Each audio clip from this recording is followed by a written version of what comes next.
Bonjour tout le monde. Aujourd'hui, on va voir le dipôle électrostatique. C'est quoi un dipôle électrostatique? Quel est le champ et le potentiel créé par ce dipôle, etc. Ce qu'on va voir à travers ce chapitre. Alors, on commence par la définition d'un dipôle électrostatique. Donc, c'est simplement un doublé électrostatique. Lorsqu'on a un doublé électrostatique, c'est-à-dire deux charges opposées, une charge moins Q négative en N, une charge plus Q en P, dont la distance A, qui est égale à la distance entre la position de la charge négative et la position de la charge positive, est très petite devant la distance d'observation R. C'est-à-dire R très grande devant A. C'est ce qu'on appelle l'approximation dipolaire. Donc, si vous voulez, ça c'est N. La charge négative se trouve au niveau de N. La charge positive se trouve au niveau de P. Ici c'est O. Ici c'est le point N. Ça c'est la distance R. Donc, nous, on travaille dans le cadre de l'approximation dipolaire. R très grande devant la distance A. Alors, la première grandeur qui caractérise le dipôle électrostatique appelé le moment dipolaire. Comment il est défini? Il est défini, c'est une grandeur vectorielle définie par P égale à Q, la charge positive, fois le vecteur NP. Ou bien, si vous voulez tout simplement, Q fois le vecteur A. Et on peut le représenter comme ça, collinéaire avec l'axe horizontal NP et à partir de la charge négative vers la charge positive.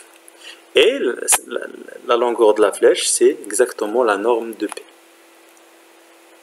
Et comme unité, vous voyez ici Q au niveau de la norme Q ou la distance. Donc l'unité en système international, c'est coulomb mètre.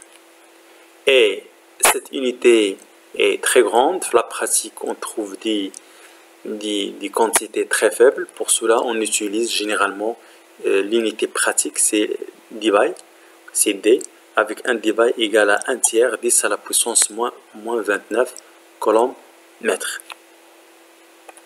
Un exemple, c'est la molécule d'eau. Vous connaissez cette molécule. C'est une molécule constituée avec un atome d'oxygène et deux atomes d'hydrogène. On prend par exemple la première liaison OH. Vu la différence d'électronégativité entre l'élément O et l'élément H, les électrons sont très proches à l'oxygène. Pour cela, ça va donner une charge positive ici ou une charge négative ici. Ça va donner un dipôle électrostatique qui sera caractérisé avec un moment dipolaire P1. On va le représenter par exemple comme ça, P1. De même pour l'autre liaison, c'est un moment dipolaire P2. La norme de P1 au P2, c'est la même chose. Pour cela, on a fait la même longueur de flèche. Mais les directions sont différentes. Si on fait la somme, ça va donner une flèche comme ça. C'est P1 plus P2, c'est P. C'est le moment dipolaire de la molécule d'eau. Elle est différente de 0 parce que la molécule est codée. Et on dit que la molécule d'eau est une molécule polaire, caractérisée avec un moment dipolaire. Par contre, si on suppose que la molécule est linéaire, ça va donner P1 plus P2 égale à 0. Dans ce cas, la molécule est apolaire. Mais l'expérience montre que l'eau est utilisée en chimie comme un solvant polaire. Donc, P doit être différent de 0.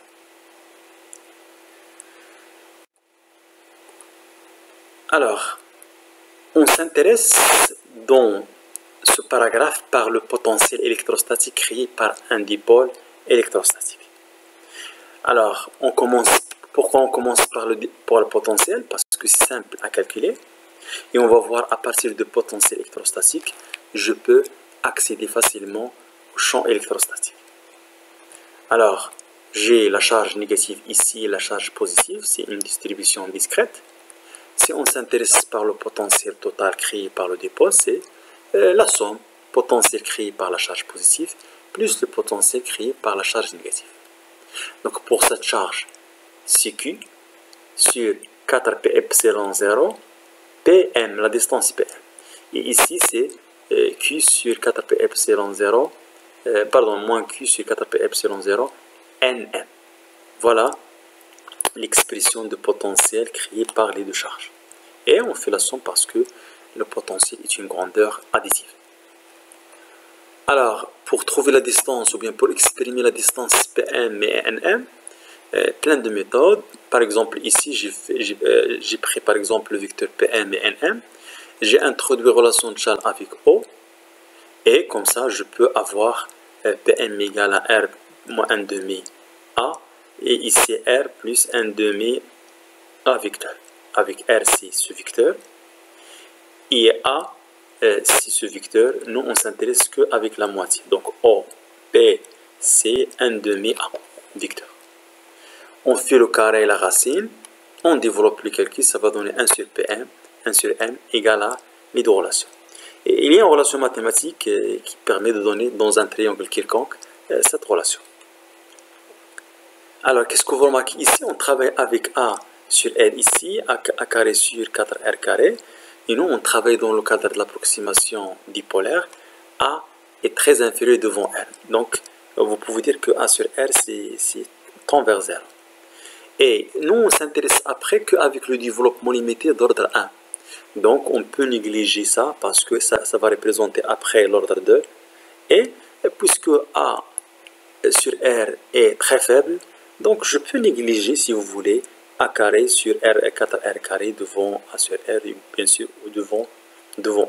C'est-à-dire, si on veut que le développement limité d'ordre 1, on va éliminer cette quantité. Et comme ça, on peut faire développement limité d'ordre 0. D'ordre 1 au voisinage de 0, ça permet de simplifier les deux relations. Alors, pour le développement limité, vous savez que 1 plus x à la puissance n avec x tend vers 0, on peut l'écrire sous la forme 1 plus nx. Ce qu'on va faire exactement dans les relations précédentes, c'est-à-dire l'expression de 1 sur Pm et 1 sur Nm, en négligeant l'ordre 2. Donc ça va donner tout simplement les deux relations 1 sur R, 1 plus A sur 2R cos θ. La seule différence entre ça et ça, c'est un signe. Et si on remplace avec 1 sur Pm et 1 sur Nm dans l'expression précédente de potentiel électrostatique, on trouve tout simplement que le potentiel électrostatique est égal à QA cos θ sur 4pi epsilon 0 R carré. La première remarque que ce potentiel, c'est en 1 sur R carré. Par contre, pour une seule charge ponctuelle, c'est en 1 sur R. Et pourquoi? Parce que tout simplement, comme on peut justifier ça, parce que l'ordre 0, si vous voulez, correspond à la charge globale et 0, c'est-à-dire le potentiel électrostatique au niveau de l'ordre 0, c'est 0, et il n'y a que l'ordre 1 qui va apparaître, ou bien si vous voulez l'ordre 2, 3, etc. Donc pour cela, on a trouvé le potentiel en 1 sur R carré. Et par contre, pour une charge ponctuée, c'est en 1 sur R. Et si vous voulez, je peux remplacer P sous forme CQ fois A vecteur, c'est P, et ER. Et vous pouvez le revenir dans le sens parce que ça fois ça, c'est la norme fois la norme. C'est A CQ fois A. Fois le cosinus de l'angle entre les deux, c'est θ, donc cosinus θ. Donc cette relation équivalente à cette relation. Alors, qu'est-ce qu'on peut faire pour aller vers le champ électrostatique? Tout simplement, on commence par le potentiel électrostatique V, qui est égal à ça. Il dépend seulement de R au θ, il est indépendant de phi. Et on va utiliser la relation E égale à moins grade V. Nous, on travaille en coordonnées sphériques. Le gradient en coordonnées sphériques s'écrit avec cette façon. Donc, tout simplement, on peut facilement calculer le champ électrostatique puisqu'on a V, c'est ça. Et on a la définition de gradient en coordonnées sphériques. Donc, si vous voulez, le champ électrostatique, elle est décomposé en 3 composantes, suivant ER, suivant θ, suivant phi. Et n'oubliez pas les signes moins. On dérive V par rapport à R, on fixe θ. On dérive V par rapport à θ en fixant R. Ici, V il est indépendant de phi, donc ça va, cette quantité ou cette composante, ça va donner 0. Donc, c'est comme on travaille seulement, ou bien le champ électrostatique est représenté dans le plan caractérisé par ER et Eθ, c'est-à-dire sur le plan caractérisé par phi égale à une constante.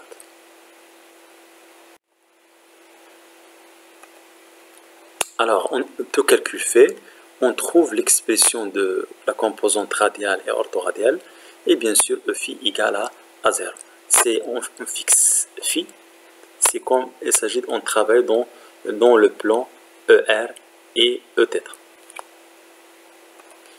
Alors, si vous voulez, ici, on peut faire ER suivant ER, Eθ suivant Eθ, c'est l'expression de champ électrostatique. Et qu'est-ce qu'on peut faire pour éliminer Eθ, la composante Eθ? Tout simplement, qu'est-ce qu'on peut faire? On peut déplacer EZ à ce niveau et faire la projection de EZ sur le ER. Ça va donner cos θ suivant ER, ou ça va donner moins sinus θ suivant Eθ. Et on remplace sinus θ, Eθ en fonction de ER et EZ, et on trouve ce qu'on appelle la relation intrinsèque du champ électrostatique créé par le dipôle. Cette relation ici est très utilisée, et par analogie, on peut trouver le champ magnétique créé par un dipôle magnétique. Alors, je passe aux lignes du champ. Vous savez que les lignes de champ, ce sont des courbes tangentes à chaque point au champ électrostatique. Et l'équation qui caractérise les lignes de champ, c'est E vectorielle d de L égale à 0. Si on remplace E par ER et Eθ, le déplacement d de L, puisqu'on est dans le plan caractérisé par phi égale à une constante, il n'y a que d de R et R dθ. D de phi, c'est 0. Et le vectoriel sera décomposé à 2, 0, 0, 0. On développe le calcul, ça va donner ça. On remplace ER et Eθ calculés dans le paragraphe précédent. Et on trouve finalement que R et θ sont liés avec cette relation, avec K, c'est une constante. Alors, pour tracer R en fonction de θ en coordonnées sphériques ou bien dans le plan phi égale à une constante, ça nécessite un logiciel. Donc, nous, on va donner seulement la carte des lignes de champ et le donner comme ça. Ça, c'est l'axe OZ. Ça, c'est le moment dipolaire P. Ou ça, c'est la zone qu'il faut éviter. Pourquoi? Parce que dans cette zone, on ne peut pas représenter les lignes de champ. Pourquoi? Tout simplement, on travaille dans le cadre de l'approximation dipolaire, R très grande devant A, donc il ne faut pas représenter les lignes de champ dans cette zone. Il faut travailler loin de la distribution, comme ça on reste dans le cadre d'un dipôle électrostatique. Et n'oubliez pas que les lignes de champ sont orientées à partir de la charge positive vers la charge négative. Ce sont des courbes comme ça. Par exemple, si on prend un point M ici, je peux définir R, comment? C'est la distance MO. Et je peux définir θ, cet angle c'est θ. Donc, à chaque point, on peut savoir la valeur de θ et la valeur de R. Par exemple, si on est ici à ce niveau, θ égale à 0, donc R égale à 0.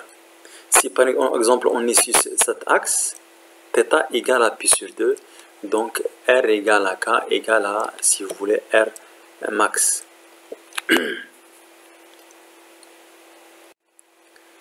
De même, on peut définir les surfaces équipotentielles pour un dipôle électrostatique. Comment?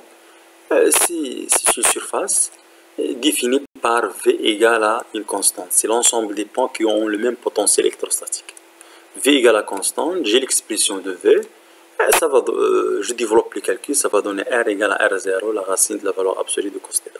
La même chose, cette équation, R en fonction d'état en coordonnées cylindriques, je ne peux pas représenter ça manuellement. Je peux faire que sur 10 points, par exemple, je peux faire θ égale à 0, θ égale à pi sur 2. Et chaque fois, ça va donner soit R égale à R0, R max ou bien 0. Et le logiciel permet de représenter une série de courbes qui représentent normalement les lignes équipotentielles. Ce n'est pas les surfaces parce qu'on travaille dans le plan. Elles ne sont pas orientées, elles sont en cette forme. Alors, si on superpose les lignes de champ et les surfaces équipotentielles, on va voir la figure suivante. Le moment dipolaire comme ça. Les lignes de champ sont orientées avec des flèches parce que c'est tangent au champ électrostatique. Ou les surfaces équipotentielles ou bien les lignes équipotentielles dans l'autre sens. À chaque point d'intersection, on peut avoir que les deux sont perpendiculaires. Les lignes de champ ou les surfaces équipotentielles sont perpendiculaires entre eux au niveau de l'intersection. Alors, maintenant on passe à autre chose, c'est l'interaction entre le dipôle et un champ extérieur uniforme. Que signifie uniforme? C'est-à-dire à chaque position, il prend la même direction, la même norme et le même sens. La première chose, c'est la force. J'ai un dipôle électrostatique dans un champ extérieur au zéro. Voilà, notre dipôle, c'est ça, une charge négative et une charge positive. Où le champ extérieur uniforme, c'est E0. Donc, si on s'intéresse par la force, donc la force globale appliquée, il y a le Q fois E0, c'est F+, moins Q fois E0, c'est F-. Si on fait la somme, ça va donner 0. Donc, la résultante des forces est égale à 0. Il y a un couple de forces, F+, F-, et la somme des deux va donner 0. Donc, pour cela, on va parler de moment, c'est-à-dire la résultante des forces égale à 0. Mais il y a un moment de force. Vous savez que le moment d'une force par rapport au point O est défini comme ça. Le O, ici, point d'application de la force et la force. Ici, c'est P, c'est le point d'application de point d'application de la force de F+. Ou ici, c'est la force F+. De même, ON, F- qui est égal à moins Q O0. On développe le calcul, ça va donner P vectoriel O0. C'est-à-dire le moment de couple de force appliqué sur notre dipôle électrostatique est donné par P. C'est le moment dipolaire dans notre dipôle. Vectoriel E0, c'est le champ extérieur. Ça, E0 n'a rien à voir avec le champ créé par le dipôle. Ça, c'est un champ extérieur appliqué par une autre distribution. Et finalement, on peut dire que le couple tend à orienter le moment dipolaire parallèlement au champ extérieur au zéro. J'ai un couple de force, comme ça. Et donc, il y a une tendance d'avoir le P parallèle au zéro. C'est-à-dire, comme il s'agit d'écoulement de l'eau dans ce sens, la rivière par exemple, où j'ai une tige en bois, on va le jeter dans la rivière.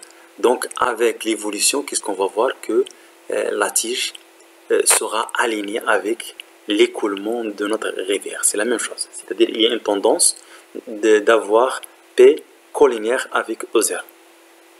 Et on va expliquer ça énergétiquement après, que cette situation correspond à l'énergie minimale ou bien l'association la plus stable. Et pour montrer aussi que on peut ouvrir par exemple le robinet, on va mettre un débit faible, on s'approche une règle, frotter par exemple sur la tête, on va voir une déviation de l'écoulement de l'eau. Pourquoi? C'est l'interaction entre le champ extérieur appliqué par la règle et le moment dipolaire des molécules d'eau.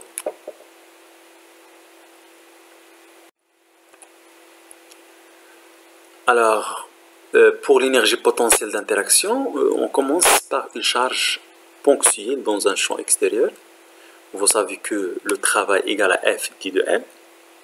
F égale à Q fois extérieur dit de L. Et on peut montrer que E extérieur c'est moins grade V. Fois d de L, ça va donner moins d de V. Et on peut faire entrer Q à l'intérieur.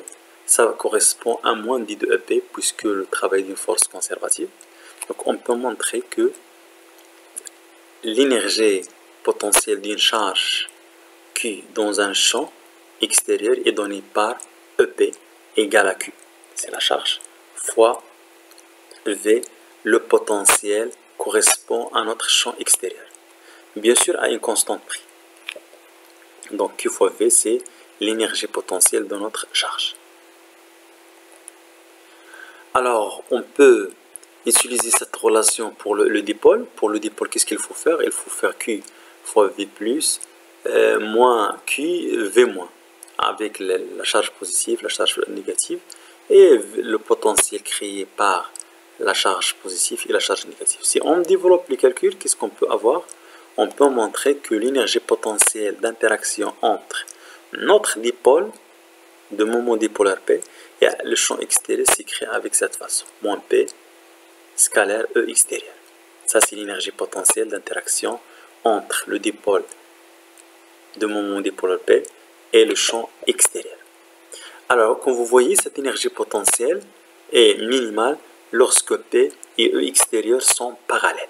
On dit qu'on est à l'équilibre, c'est-à-dire P et E extérieur ont le même sens. Ça, c'est position d'équilibre stable. Par contre, si les deux sont opposés, l'énergie potentielle est maximale ou la position est dite position d'équilibre instable. Donc voilà, c'est la fin de ce chapitre. Merci de votre attention et bon courage.